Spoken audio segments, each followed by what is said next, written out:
Ayun nga po no. Katas ko lang po magbihis. At ngayon, paalis na po ako. Dahil may bibilin ako. Bibilin akong bagay na matagal ko nang pinag-ipunan. Mga 3 weeks pinag-ipunan.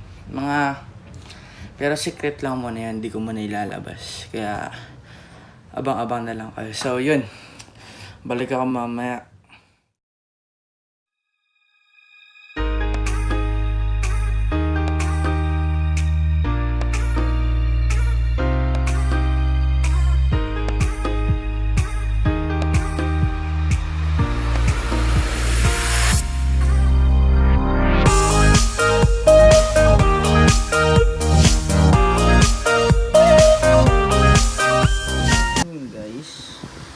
Ito na po yung aking nabili.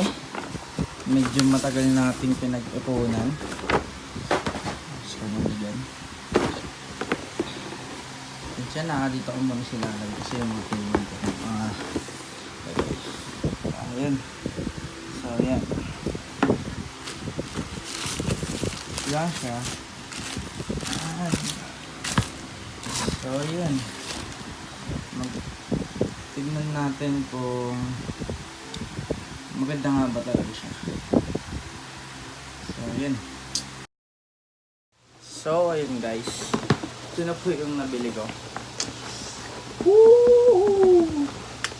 After medyo matagal lang naman. Mga a month. Then, nabili ko na ho siya. Bagong bago. May bago. Ito siya. Saka muna. So, ayan. Yan. Ito siya. Yan. Yan. Size 11 siya.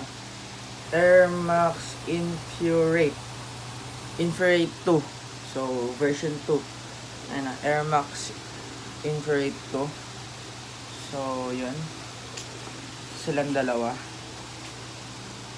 Then, tatry natin sila. So, ayun. Guys, nasuot na natin siya. Maganda naman siya.